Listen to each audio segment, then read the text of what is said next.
중학생들이 함께 만들어보는 책쓰기 프로젝트로 우리 함께 책 만들어 볼까 강의를 맡고 있는 행복스쿨의 윤정현입니다. 총 8회에 걸쳐서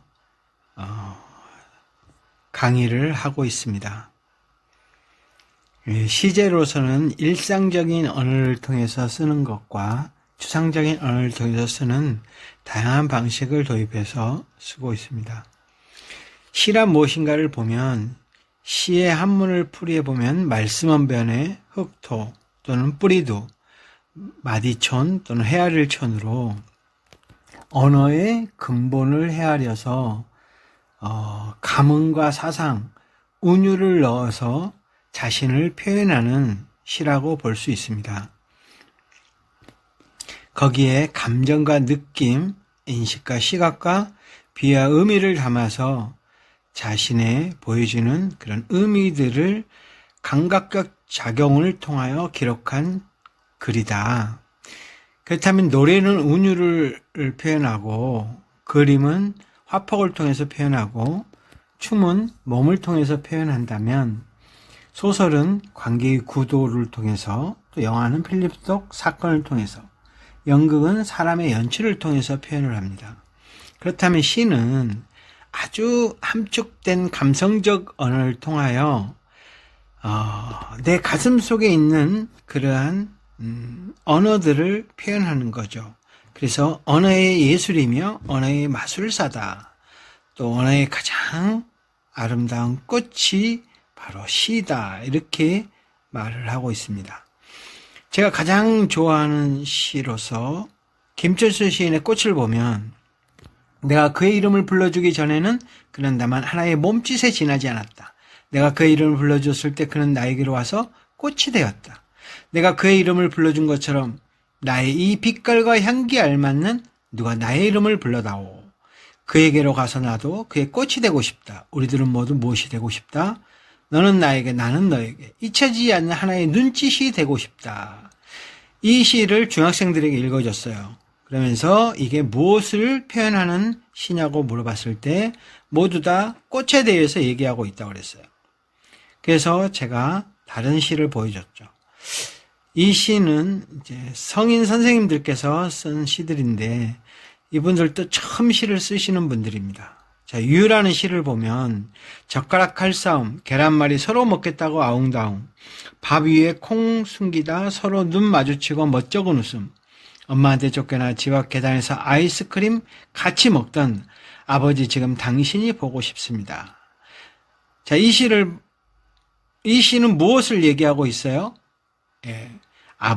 돌아가신 아버지를 추억하면서 쓴 시죠. 자, 두 번째 또 보면 하일이라는 시를 보겠습니다. 그 시절 대부분의 엄마들은 전업주부였다. 우리 엄마는 아니었다. 나와 동생은 매일 아침 유치원 문 앞에 서서 하일을 신고 뛰어가는 엄마의 뒷모습을 보았다.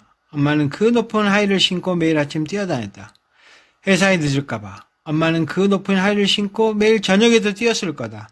나와 동생이 기다릴까봐.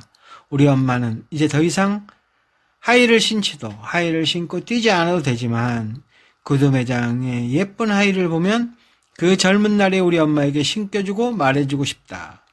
엄마, 뛰어가지 않아도 돼. 뛰어오지 않아도 돼.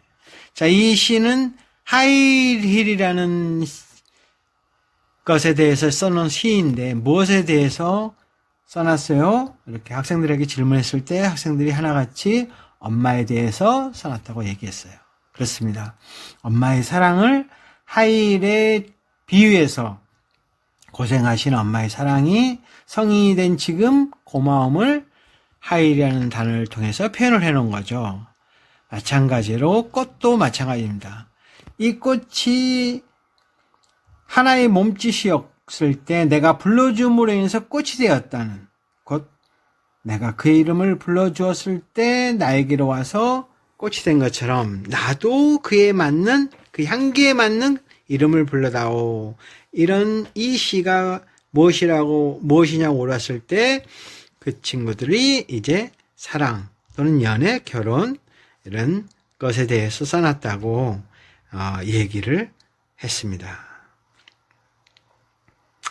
자, 시를 쓰는 이유는 이와 같이 하나의 표현 속에 들어가 있는 그 감정이 뭔지, 의미가 뭔지 함축적인 그 단어로 표현한 것들에 대한 속마음을 이해하고 이해의 확장이 일어나고 의사가 전달되고 안목의 확장이나 또는 어떤 행복이나 힐링을 발견하는 그러한 언어가 바로 시라는 거죠. 그래서 꽃이라는 시에서 보면 나의 표현은 뭐예요? 나의 이름을 불러다오. 무엇이 되고 싶다. 나는 무엇이 되고 싶다. 이런 나에 대한 표현이 있죠. 또 의미의 함축으로 보면은 몸짓, 꽃, 그의 꽃, 하나의 눈짓 이렇게 의미가 들어가 있고 속마음에는 누가 나의 이름을 불러다오. 우리들은 모두 무엇이 되고 싶다. 잊혀지지 않은 하나의 눈짓이 되고 싶다. 그에게 사랑받는 사람이 되고 싶다. 이런 속마음이 들어가 있는 거죠. 이의 확장성으로는 몸짓이 아닌 그의 꽃, 하나의 눈짓이 되고 싶은 마음. 의미 없는 몸짓이 아니라 그에게 아름다운 따뜻한 눈빛으로서 나를 사랑해주는 그런 마음이 들어있다는 것을 언어를 통해서 그 의미를 이해하는 확장이 일어나죠. 또 의사 전달력이 이제 늘어나는 건데 보통 이해하지 못할 때 쟤 뭐라는 거야 하는 말에는 이해하지 못함이 들어있죠. 저 말은 무슨 의미지? 이런 것들이 다 의사 전달이 제대로 안 되는 거죠. 그래서 이런 시의 의미는 이런 깊음을 이해할 수 있는 도구가 된다. 그리고 안목적인 확장이 일어난다. 나는 너에게 어떤 아름다운 사랑의 관계이고 싶다는 것들을 이야기할 수 있다는 것, 이해할 수 있다는 것. 그래서 시는 행복과 힐링을 발견하는 하나의 아름다운 언어적 도구다. 이렇게 말씀드릴 수 있습니다. 그리고 이 시에서 단순히 끝나지 않고 이 시에 대한 느낌과 감상물을 씀을 통해서 더 깊이 있는 단계로 들어갑니다. 운율을 느끼죠. 그의 이름을, 나의 이름을 이렇게 운율의 반복을 통해서 리듬을 느끼고 몸짓, 꽃이 되었다, 빛깔, 눈짓이라는 이런 언어의 심상을 떠올릴 수 있죠. 또 시어, 몸짓이 뭐죠? 의미 있는 몸의 동작을 눈짓이라는 윙크, 눈빛이라는 이런 눈을 움직여 상대편에게 어떤 뜻을 전달하는 것을 이제 눈짓이라고 그러죠.